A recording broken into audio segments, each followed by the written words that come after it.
Assalamualaikum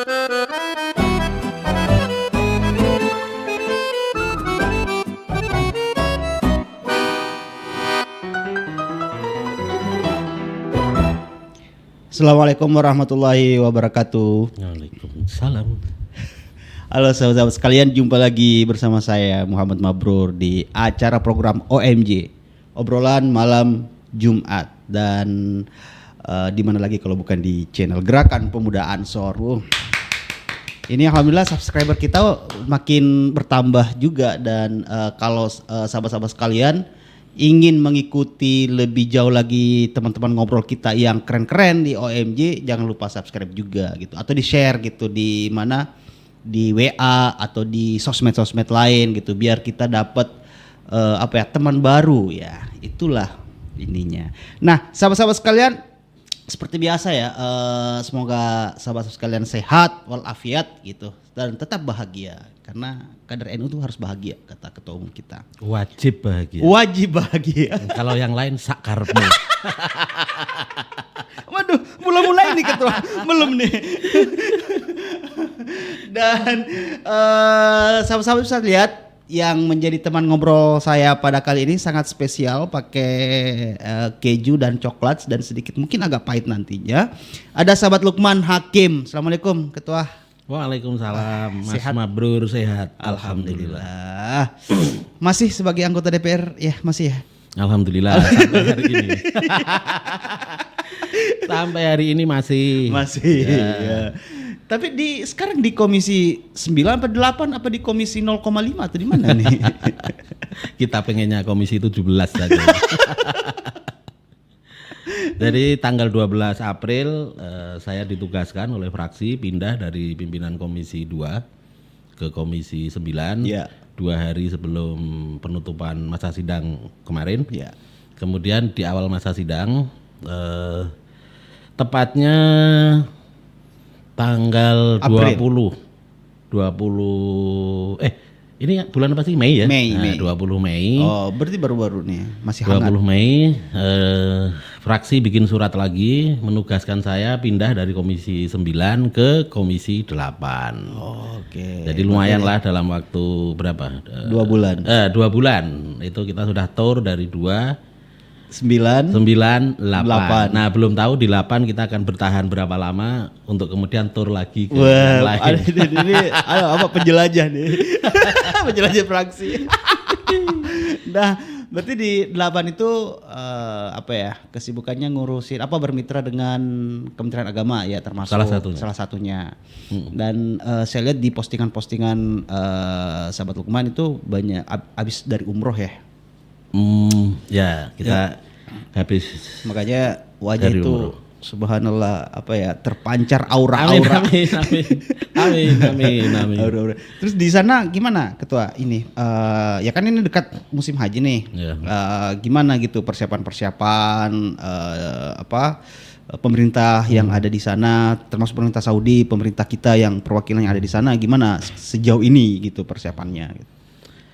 Pada awalnya saya dikabari oleh Ketua Umum kita Gus Yakut yang juga Menteri Agama untuk bersama-sama ke Arab Saudi. Yeah. Waktu itu saya sempat menanyakan dalam posisi apa saya diajak. Iya. Apakah sebagai anggota DPR atau kader Ansor atau posisi lain gitu. Nah. Maksudnya apa tuh? Nah, Ketua Umum bilang ya pokoknya berangkat. Oke, kita berangkat. Karena bagi saya kalau Gus Yakut yang minta gitu, yang perintah sebagai Ketua Umum Ansor, tentu sebagai anak buah pasti kita jalan lah. Enggak mungkin enggak. Nah, ternyata Gus Yakut kehadirannya di Saudi yang utama adalah melakukan checking terhadap persiapan teknis pelaksanaan ibadah haji. Iya. Alhamdulillah saya berkesempatan mendampingi beliau dari berangkat, mendarat di sana, istirahat, kemudian mulai kita jalan ya. Ya, jalan untuk lihat pemondokan atau hotel, lihat dapur, catering, lihat transportasi, bus, ya. dan seterusnya. dalam kapasitas saya sebagai anak buahnya Gus Yakut. Iya. Sebagai Anak bos sekaligus buahnya mitra sebenarnya ya. Belum. Oh belum ya. Baru saya lupa itu hari keberapa saya ditelepon oleh sekretaris fraksi bahwa fraksi memutuskan saya untuk dipindahkan dari 9 ke 8. Apa karena itu ya Mas Lukman ada di Saudi kali ya? Oh iya sekalian deh Mas Lukman di situ. Ya bisa jadi. Bisa jadi karena pimpinan fraksi ini arif dan bijaksana, efektif dan efisien. Iya. Terukur ya. Terukur. Sehingga begitu ada anggotanya yang di sana sudah sekalian tugasi agar bisa lebih optimal. Luar biasa nih. Mungkin seperti itu. Mungkin. Berarti sejauh ini abis misalnya kemarin mendampingin Menteri Agama gitu ya, melihat bus, catering, pemondokan, terus mungkin pelayanan kesehatan juga tentunya pasti ya. Gimana sejauh ini persiapannya, Mas? Alhamdulillah kalau saya lihat Kementerian Agama dan juga jajaran pemerintahan yang lain sudah sangat matang dalam mempersiapkan hal-hal teknis pelayanan penyelenggaraan ibadah haji tahun ini. Alhamdulillah juga ya bahwa tahun ini kita sudah bisa mendapatkan kuota 100.000 lebih dikit dari total 1 juta yang ditetapkan oleh pemerintah Saudi. Kerajaan Saudi. Katanya kita yang terbanyak ya kuotanya. Betul, kita yang terbanyak 10% lebih. Wow. 10% lebih. Nah kita bersyukur itu. Nah kemudian pemerintah kita yang dikoordinasikan leading sektornya oleh Kementerian Agama, saya lihat di lapangan juga sudah sangat matang persiapannya, terutama hal-hal pokok yang menyangkut kebutuhan jamaah haji kita di sana, Mas Mabrur. Misalnya hotel. Oke. Hotel kita tengok beberapa secara umum layak dan bagus. Secara umum layak dan bagus. Tentu masih ada catatan. Kenapa ada catatan? Karena 2 tahun Iya nggak ada penyelenggaraan. Nggak ada penyelenggaraan. Tentu banyak hotel-hotel di sana yang juga tidak terpakai. Benar, nggak dirawat ya. Sahabat Mabrur begini. Ini yang kemarin juga saya baru paham betul bahwa di Saudi itu ada hotel-hotel yang hidupnya itu setahun sekali. Hanya pada musim haji. Oh jadi memang khusus Daily-nya nggak ada. off gitu. Tutup. Oh gitu ya. Jadi mereka ini hanya hidup setahun sekali pada saat musim haji. Selesai musim haji off. Umroh enggak, daily orang nginep di situ enggak ada. Maka kalau 2 tahun enggak dipakai, itu berarti enggak terawat. Enggak terawat. Tapi yang kita cek secara umum, kita bisa simpulkan semua dalam kondisi yang siap lah. Paling tidak 90%, dan kemarin ketika kita ke sana kalau kita hitung masih ada sisa waktu untuk memperbaiki yang masih kurang-kurang itu. Masih ada cukup waktu. Tapi katanya lagi cuaca lagi genit-genitnya. Wah, luar biasa. Kemarin waktu di sana berapa derajat, Mas? Aduh, kita ini kan orang gunung gitu ya. Ya, benar. Biasanya dingin. Atau Indonesia ini secara umum kan tingkat kepanasannya standar lah. Standar ya, 30-an gitu ya. Kita di sana 40-an. 40-an itu jangan dulu. Ini 40 ini masih angka batas bawah ini. Oh, minimal berarti ini. Itu harga eceran terendah itu. Aduh, kita jalan. Lalu kita lihat di mobil itu kan ada ukuran suhu itu naik dari 40, 42, 43, 44 dan seterusnya. Aduh, luar biasa. Jadi kalau kemarin saya sempat mengalami sekitar 47. Wow. 47, 48. Itu hampir setengah matang tuh, Mas. Ya. Nah, ini sekedar info sekaligus buat penting, persiapan ini, buat persiapan. Penting terutama buat saudara-saudara kita yang akan menunaikan ibadah haji besok. Menurut informasi yang kita kumpulkan, kemungkinan besar pada saat pelaksanaan haji besok suhu di sana di kisaran 50 sampai ekstrim 58. Wow. Nah, itu sangat beda dengan dengan di tempat kita ini. Ini tenaga kesehatan ini harus Nah, ekstra betul. kerja Jadi jamaah juga harus mempersiapkan diri dari sekarang itu yang alhamdulillah besok dipanggil Allah untuk berangkat. sih. Iya. Bagaimana mempersenjatai diri untuk hidup di dunia yang suhunya setinggi itu 50 sampai 58. Itu menurut teman-teman di Saudi yang kita tanya. Pasti akan ada gangguan-gangguan kesehatan. Pasti Udah karena pasti ini apa cuaca biasanya kita di Ya. 30, 33 Ya, paling ya, pasti. 34 paling tinggi. Nah. Tiba-tiba berada di cuaca itu tuh kan Nah. akan mempengaruhi kondisi badan banget pasti itu, dan saya kira itu menjadi tantangan terbesar sih itu Mas nanti Ya, ke depannya. kemarin misalnya ya Iya, iya. rombongan kita ada satu sahabat kita yang sampai keluar darah hidungnya itu orang Jawa bilang mimisan. Iya. Saya di pesawat ini sudah pulang ceritanya, saya sudah perjalanan pulang di pesawat, tenggorokan berasa gatal-gatal, perih, hidung agak panas, lalu saya ambil tisu, saya cek begini ada darahnya juga, tapi alhamdulillah nggak mengalir. Artinya di rombongan kita kemarin paling tidak saya sama salah satu sahabat kita itu ya mengalami itu ya. berkah dalam tanda petik dari suhu yang panas itu. Wow, ini bahaya. Ini penting ya teman-teman, mungkin ada sanak kerabat gitu, keluarga yang akan berangkat. Ini dari pesan dari Mas Lukman ini yang baru-baru dari sana itu nih harus dipersiapkan nih minimal kayak pakai apa ya namanya tuh sunscreen ya. Ya, sunblock, Sunblock, krim. Itu untuk kulit ya. Kulit. Tapi ada yang lebih penting lagi, yaitu penting.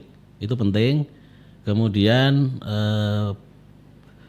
keluarga, teman, sahabat yang mau berangkat, tolong saya titip pesan agar yang jarang atau tidak terbiasa minum air putih, nah itu mulai berlatih minum air putih. Harus itu Iya. ya. Berarti harus Semakin banyak minum air putih dalam kondisi suhu yang tinggi itu makin bagus.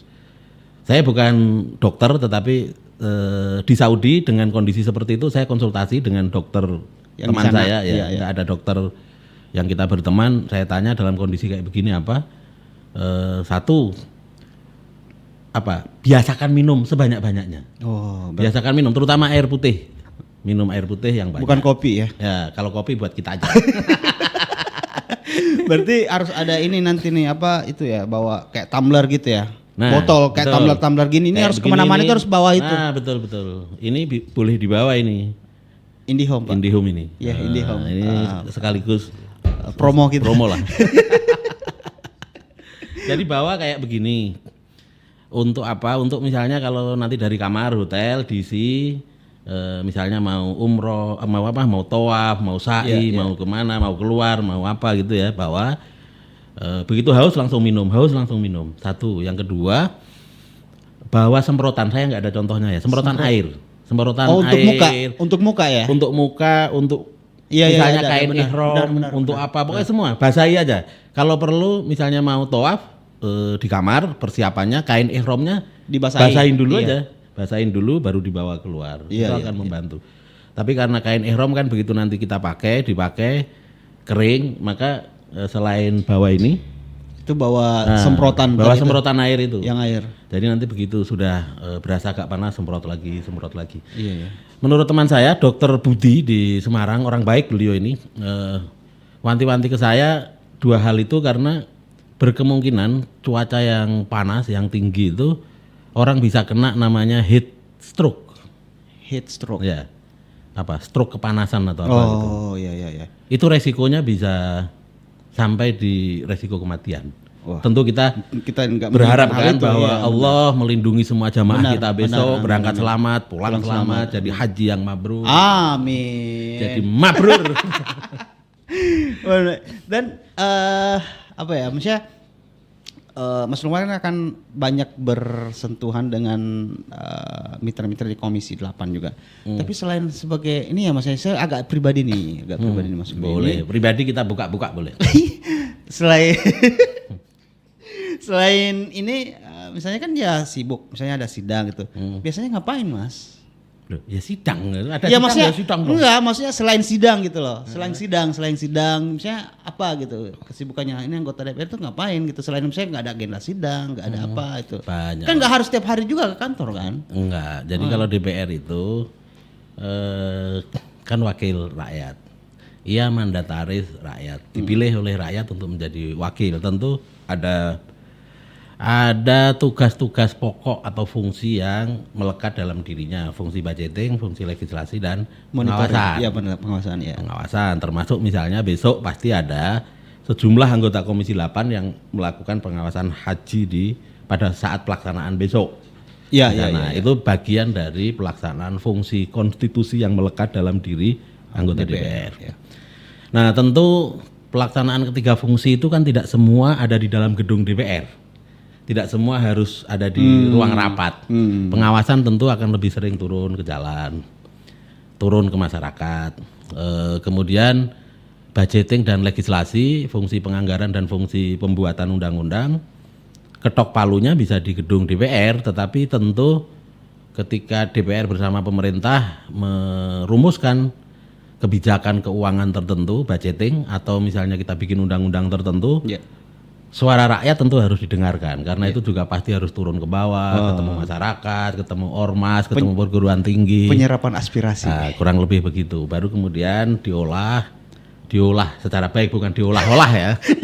Bukan diolah-olah ini, diolah secara baik.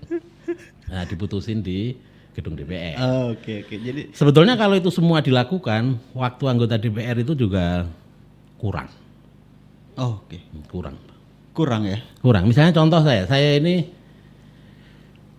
pada pemilu kemarin mendapatkan suara 160.321. Hafal itu apa angkanya? 160.100 321. Gede Suara. banget itu, Ya. gede. Itu artinya ada sejumlah orang di dapil saya, sejumlah itu yang memberikan suara ke saya. Kalau saya mau detail gitu untuk menyerap aspirasi masyarakat, saya kan bagaimana caranya bisa ketemu sebanyak mungkin dari 160.321 orang itu. Tapi pasti waktu saya kan nggak cukup. Iya.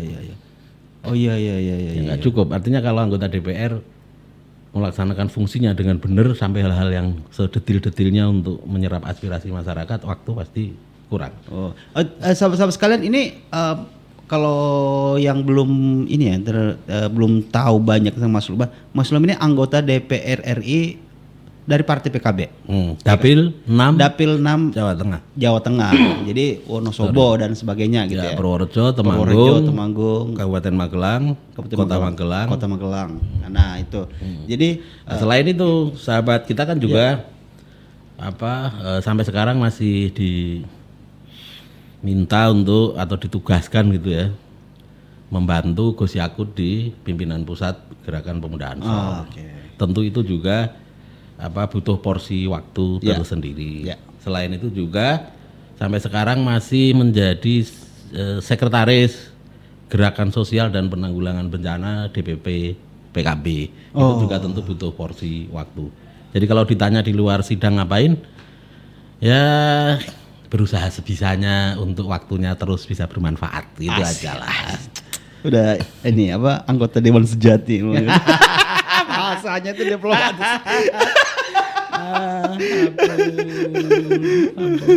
Berarti tapi emang di kalau untuk kegiatan kepartaian sendiri masih sering ini ya jalan gitu maksudnya.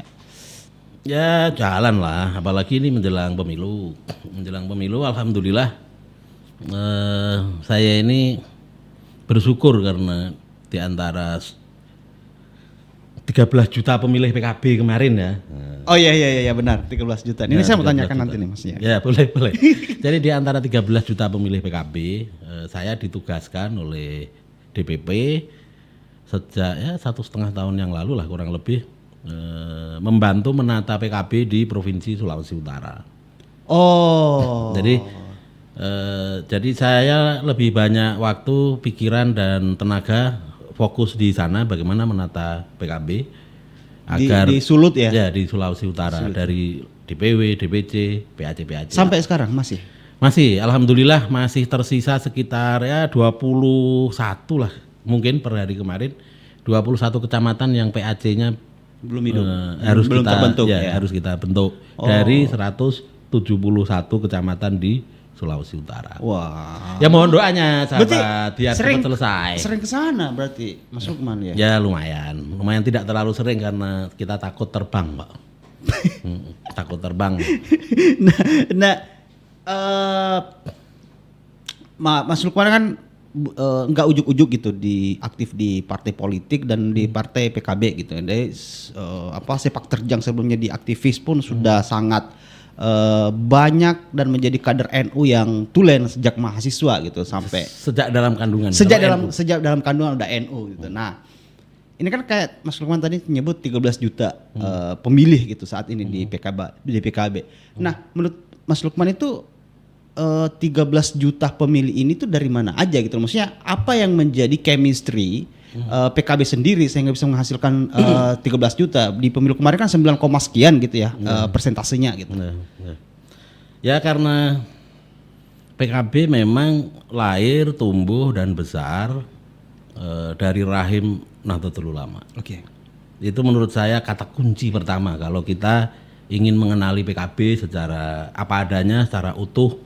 Satu, bahwa PKB itu lahir, tumbuh dan besar dari rahim Nahdlatul Ulama. Oke. Ini kuncinya pertama nih. Itu kunci pertama. Kenapa itu penting? Karena itu akan membuat kita sadar posisi bahwa PKB ini bertumbuh di atas kultur, basis, sumber daya dan potensi pasar Nahdlatul Ulama. Oke. Memang oleh para pendiri PKB waktu itu 98 PKB ini tidak dirancang semata-mata menjadi kaki politik NU yang bermanfaat untuk NU saja, tetapi oleh PBNU waktu itu PKB dibangun untuk menjadi kontribusi NU bagi perbaikan masyarakat, bangsa dan negara melalui partai politik. Ya. Kenapa? Karena sebelumnya kan era otoritarianisme Orde Baru, masyarakat tidak bebas, itu tumbang pada tanggal 21 Mei 98. Ya.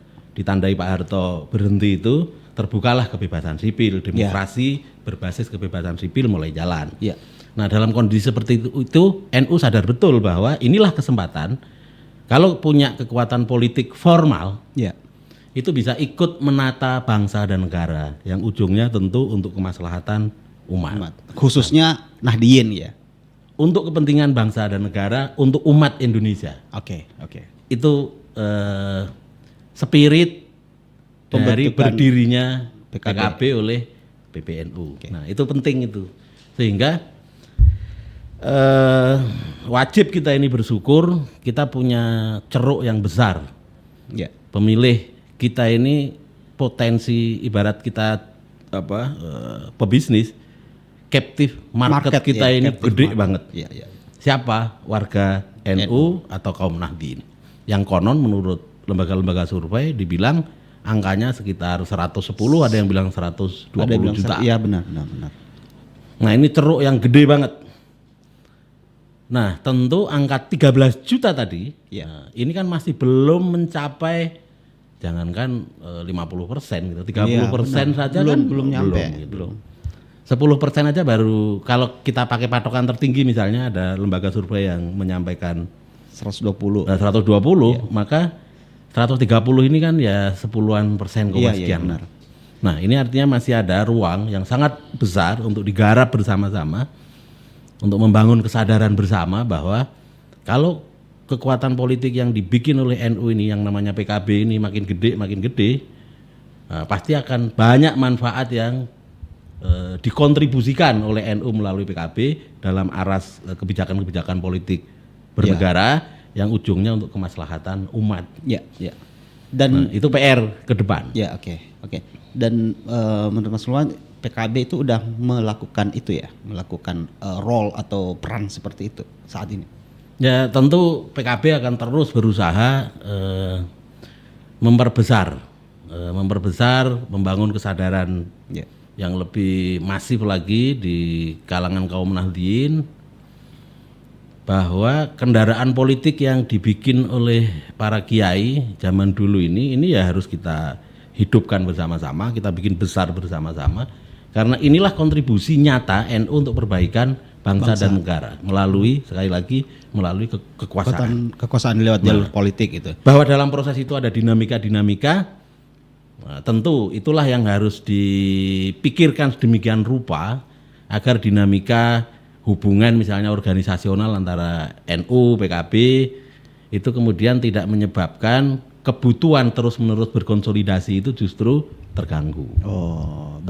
Bagaimana itu menjadi spirit untuk makin makin gigih, makin kompak gitulah. Kalau saya bisa ini ya menginterpretasikan gitu ya, bahwa berarti memang PKB ya khususnya itu tidak akan menjadi maksimal tanpa NU ya.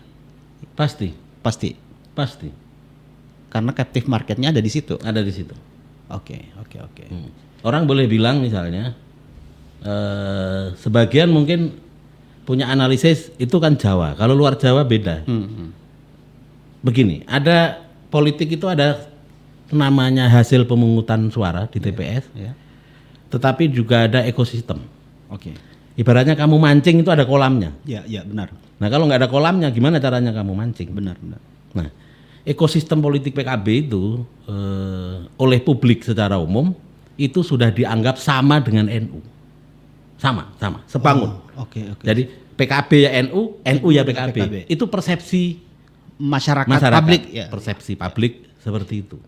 Maka NU pasti akan menjadi faktor signifikan terhadap tumbuh berkembangnya PKB.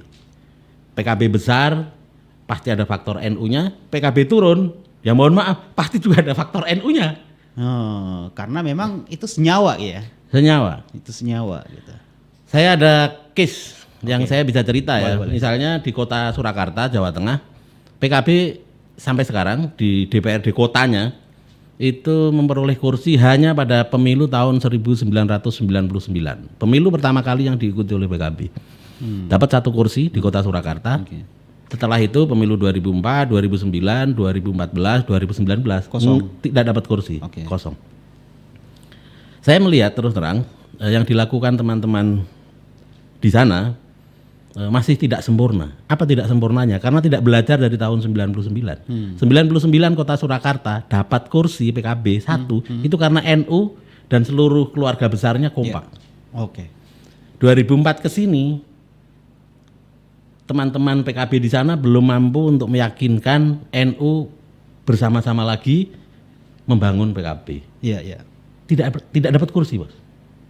Oke. Ada case yang lain yang saya terlibat langsung misalnya tahun 2009 di kota Salatiga PKB tidak dapat kursi karena konflik panjang nasional waktu itu ya. Oke. Tahun 2013 saya mulai masuk Salatiga, saya bantu teman-teman di Salatiga. Apa yang saya lakukan pertama adalah sowan ke Rois Suriah PCNU Kota Salatiga, Kiai Haji Sonwasi Ridwan. Oke. Saya matur ke beliaunya, Mbah Yai kula sakniki nganggur. Iya. Monggo kula dereke PKB untuk kita hidupkan lagi. Beliau dengan penuh semangat kemudian PCNU meskipun tidak pakai label PCNU tetapi beliau mengundang jajaran PCNU, Suriah, Tanfidiyah, rapat, kiai-kiai diundang berkonsolidasi untuk hidupin PKB. Akhirnya hasilnya Dapat 2. wow. Dari 0. Terus ini saya jaga, saya pesan ke teman-teman di Salatiga tolong ini dijaga. Karena itu hasil 2014 ya. Saya bilang setelah pemilu, tolong ini dijaga.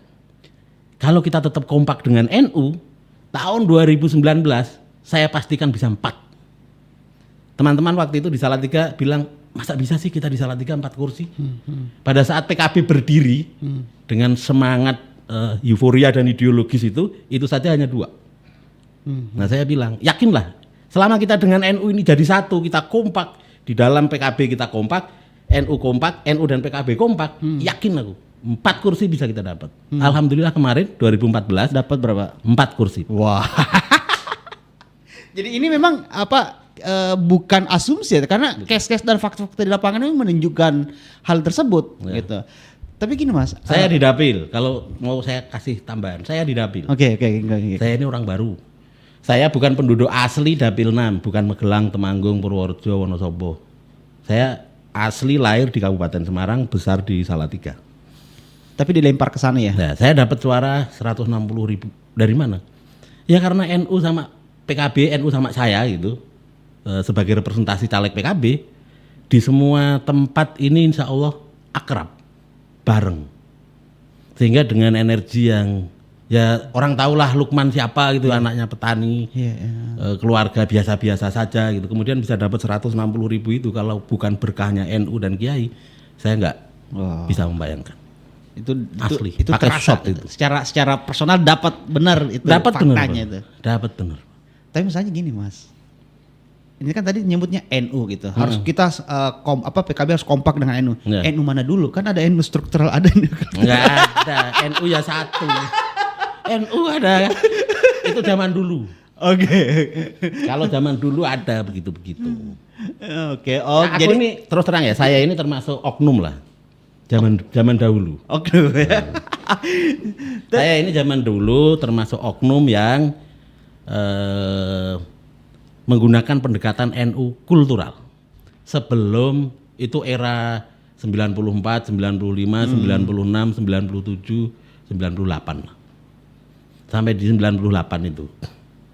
Kenapa? Karena waktu itu organisasi NU, organisasi ya, struktural kalau bahasa sekarang, struktural NU, mau tidak mau meskipun Gus Dur sudah melakukan manuver sedemikian rupa dalam cengkraman hegemoni dan dominasi Orde Baru, tetap saja yang namanya badan besar organisasinya, PW-nya, PC-nya, mohon maaf waktu itu kan tetap berusaha dicengkram, dikendalikan oleh kekuatan rezimnya. Kekuatan rezim Orde Baru untuk kepentingan rezim. Nah, pada tahun-tahun itu saya menjadi bagian dari oknum yang membuat melakukan gerakan NU kultural. Membuat gerakan NU kultural.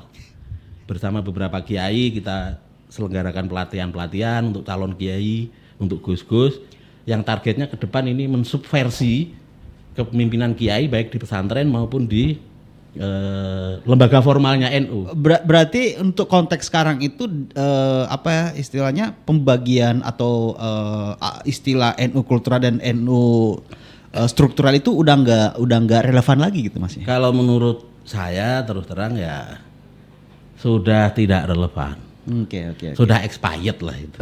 itu pada zaman itu ya Mas, zamannya Mas Lukman ya. Ketika negara dengan berbagai kekuatannya itu mengendalikan seluruh kehidupan termasuk ormas-ormas. Itu memang kita berstrategi waktu itu strukturnya silahkan diambil oleh negara karena kita tidak bisa melawan. Ya.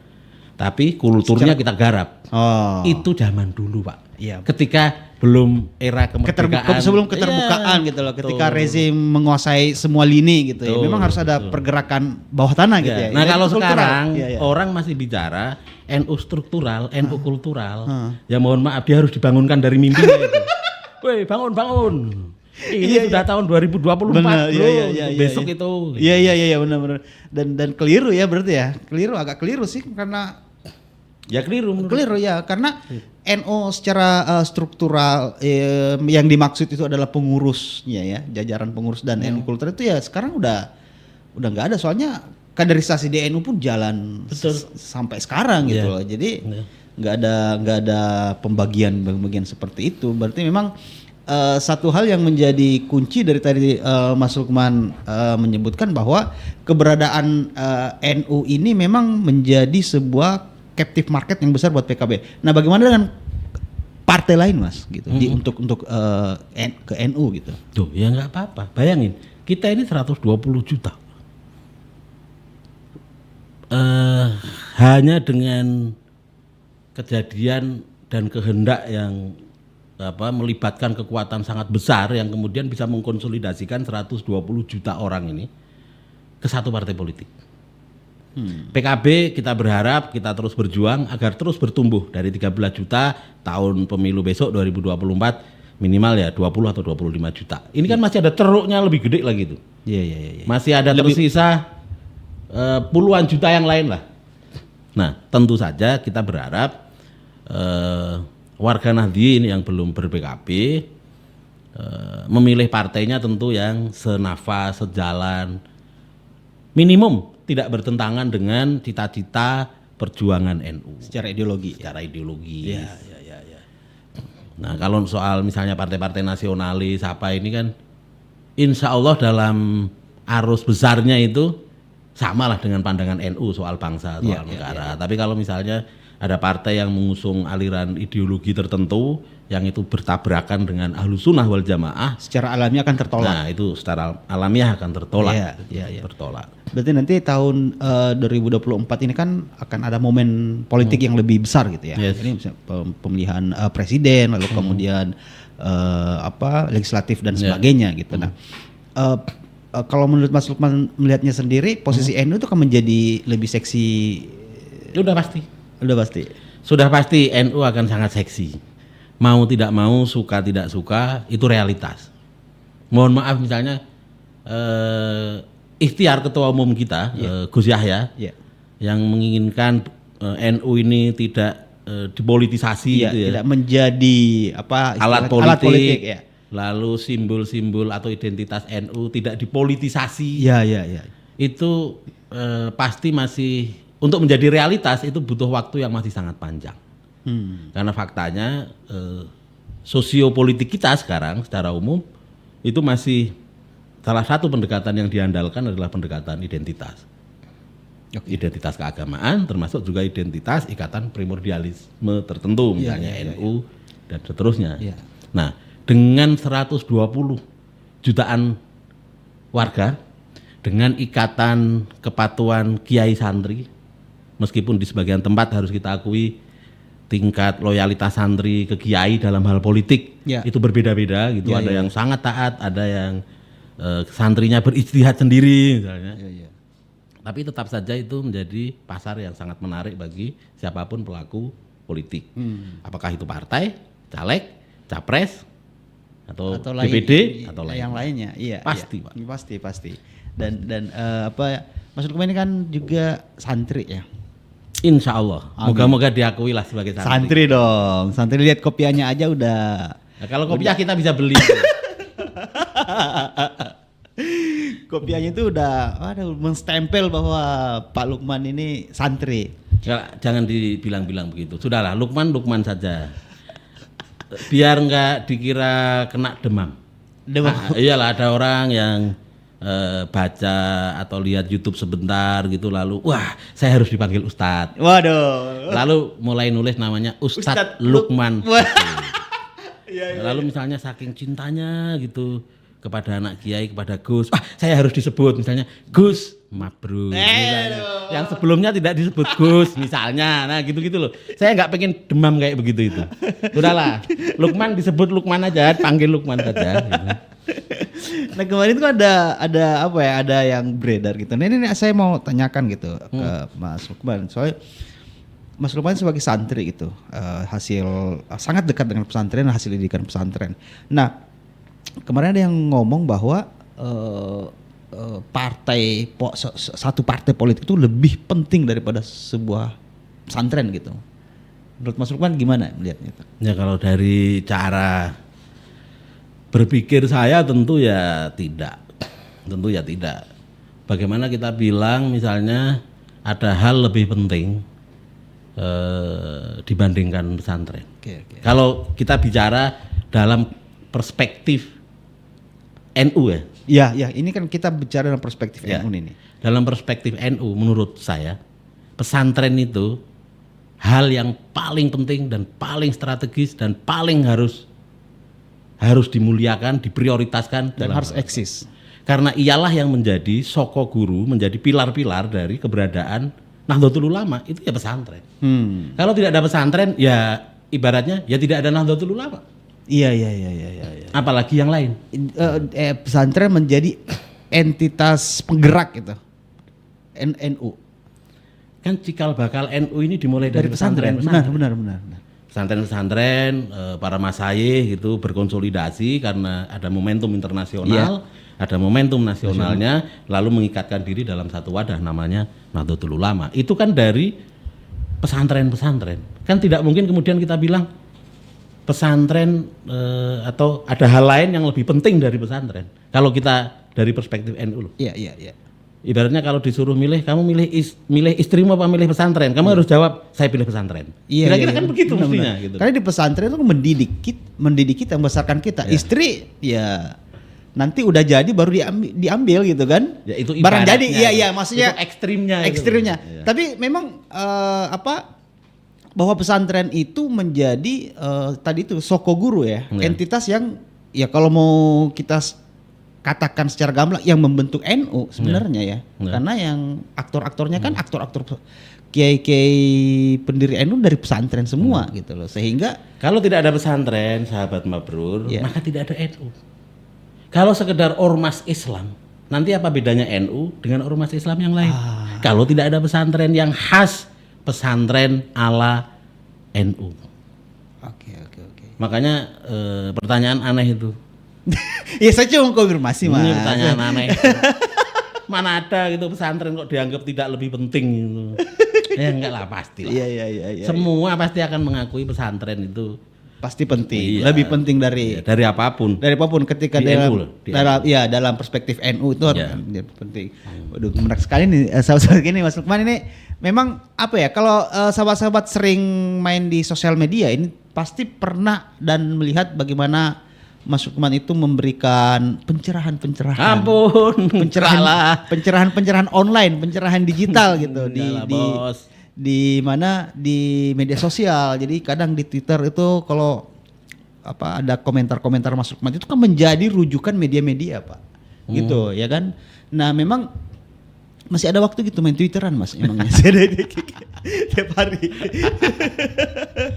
Ya waktu kan harus dibagi-bagi buat ke aktivitas DPR, buat melayani keluarga.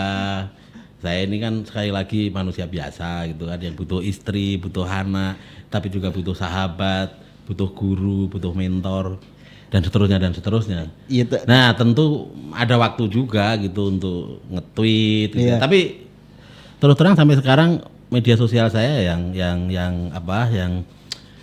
masih aku sering main-mainin. Tapi itu dimainin oleh admin atau Mas Lukman sendiri? Saya sendiri. Mana kita ini orang biasa pakai admin kayak aja gitu. Kayak anggota dewan lain kan ada adminnya gitu Mas. Ada punya admin gitu, nggak dibalas sendiri. Ya kan? Enggak lah. Kalau Twitter saya pegang sendiri. Tapi juga menjadi komunikasi. Saya kan sering perhatiin gitu Mas. Kadang menjadi kayak komunikasi buat di dapilnya Mas Lukman gitu. Ada masukan itu kadang gitu juga Mas ya. Memang menyerap aspirasi itu juga sebenarnya. Betul. Dari media sosial. Dari media sosial. Saya memang masih merasa belum berhasil mengoptimalkan media sosial sebagai wasilah pertanggungjawaban saya ke masyarakat di dapil. Makanya saya sedang mempersiapkan idbak gitu ya. Kalau nggak idbak, taklid sekalian lah. Podcast di satu tempat. Ada. Sedang kita persiapkan. Oke. Sedang kita persiapkan, kita cat dindingnya biar mirip-mirip nanti dengan di sini. Peralatannya kita nanti inilah tanya-tanya. Iya. Gitu. Apa saja gitu. Ini nanti podcast akan menjadi itu ya, buat komunikasi. Saya berharap paling tidak itu nanti bisa menjadi bagian dari instrumen komunikasi saya ke dapil, ke masyarakat di daerah pemilihan saya. Yang kedua juga secara umum pertanggungjawaban saya sebagai anggota DPR ke rakyat publik, Indonesia. Oh, keren. Itu saja, tidak ada maksud yang lain. Gitu. Keren. Itu sih luar biasa banget. Kayak saya itu mengimajinasikan gitu. Anggota-anggota dewan itu bisa sekreatif Mas Lukman gitu. Ya kita masih belajar, Pak. Yalah. Masih Belajar. Nah, sebelum ini ya, sahabat sekalian, sebelum kita akhiri ngobrol-ngobrol kita ini, maksudnya ada satu pertanyaan saya Mas. Ini mau dijawab tapi terserah gitu. Nanti saya tambah satu pertanyaan lagi. Okay. Di setiap nge-tweet itu kan selalu ada hashtag PKB garis lurus tuh. Kalau Mas Lukman berkenan bisa dijawab di sini. Maksudnya apa gitu PKB garis lurus? Sebetulnya itu ekspresi dari dari spontanitas kritik dalam diri saya. Bisa jadi itu juga kritik untuk saya sendiri. Oke. Menarik nih. Bahwa sesungguhnya sekali lagi kita kalau saya meletakkan diri sebagai bagian dari PKB. PKB ini tadi saya bilang wakafnya NU untuk bangsa dan negara, semata-mata untuk melayani umat. Kalau kita saksikan gitu ya, yang masih hidup alhamdulillah maupun yang sudah meninggal semoga diterima di sisi Allah gitu, para deklarator, para pendiri PKB, tidak ada yang cari uang di PKB ini. Gus Dur meninggal misalnya menyisakan harta warisan berapa? Gitu. Alhamdulillah misalnya Gus Mus yang hari ini masih diberi umur panjang dan semoga umur beliau panjang, Amin. sehat. Amin. Itu juga sama sekali setahu saya tidak pernah nyari duit di PKB. Karena emang PKB tidak dibangun untuk memperkaya para pendirinya. Kita yang sekarang menjadi pelaku-pelaku politik di PKB, harusnya kan spirit itu yang terus kita warisi. Tetapi sekali lagi Lukman ini kan manusia biasa. Bisa saja kadang-kadang saya lupa. Gitu. Saya tergoda menggunakan PKB untuk memperkaya diri sendiri. Nah, orang kayak Lukman ini kan seperti Lukman ini juga tidak sendirian. Pasti juga ada kemungkinan-kemungkinan yang lain yang mungkin sedang lupa, sedang salah, sedang tidak ingat dengan tujuan mulia PKB didirikan oleh PBNU waktu itu. Nah, itu yang kemudian menginspirasi saya bikin tagar PKB garis lurus. Soalnya itu otokritik untuk internal gitu. Betul, karena garis lurus itu ya lurus ke cita-cita yang dibangun oleh PBNU yang waktu itu membangun PKB. Nah, ketika saya memperkaya diri sendiri misalnya, ketika saya melupakan misi utama PKB yang dirancang oleh NU itu, saya anggap diri saya ini bengkok. Makanya perlu PKB garis lurus. Kalau ada yang tanya, loh emang PKB ada yang bengkok? Ada gitu. Siapa? Saya juga bisa bengkok ketika saya lupa dengan cita-cita itu. Anda juga bisa bengkok ketika lupa dengan cita-cita itu. Semua berpotensi untuk bengkok. Gitu. Makanya harus menjadi PKB garis lurus. Nah, PKB garis lurus. Gitu. Keren. Gitu bos. Keren. Siap bos. Kalau boleh aku tambahkan. Siap. Jadi PKB ini sekali lagi, kenapa harus garis lurus ke mana? Ke cita-cita yang dirancang dirumuskan oleh PBNU waktu itu ketika membangun PKB. Karena bagi saya PKB ini salah satu pesantren. Nah, kita balik lagi ke judul pesantren tadi. Bahkan bagi saya PKB ini adalah salah satu pesantren yang ada di dalam rumah besar NU. Bahwa kemudian pesantren bernama PKB ini tidak mengajarkan setiap hari kitab kuning, nahwu, sorob dan seterusnya. Karena memang oleh para pendiri pesantren bernama PKB ini tidak dirancang untuk itu, tetapi untuk menjadi tempat menempa kader-kader NU yang nanti akan dihibahkan, diwakafkan untuk memimpin bangsa dan negara. Itu kan pesantren juga bagi saya. Benar. Oleh karena itu kalau orang bilang kamu loyal kepada siapa di PKB ini, saya bilang saya loyal kepada PKB. Kalau ditanya lagi, PKB yang PKB yang mana? Ya PKB yang didirikan oleh PBNU. Oke. Jadi garis lurusnya PKB PBNU harus begitu. Makasih banyak nih Mas. Keren sekali. Saya pengen ngobrol-ngobrol lagi cuman ya gimana ya, kita dibatasin waktu juga dan insya Allah mungkin kalau ada insya Allah akan ada kesempatan lagi buat kita bareng Mas Lukman. Terima kasih. Nanti juga kita mungkin teman-teman di Ansor Channel ini kalau studio podcastnya udah jadi kita bisa main ke sana. Kita diajarin nanti ya. Gue masih belajar juga Mas. Makasih banyak juga sahabat-sahabat yang udah nonton di OMJ episode kali ini, seru sekali dan jangan lupa ya di subscribe juga di bawah dan di share ke teman-temannya biar kita bisa lebih semangat lagi untuk menemani sahabat-sahabat sekalian. Makasih sekali lagi Mas Lukman, Ketua. Siap bos. Terima kasih. Assalamualaikum warahmatullahi wabarakatuh. Waalaikumsalam warahmatullahi wabarakatuh. Makasih juga ya. Dadah. Assalamualaikum warahmatullahi wabarakatuh.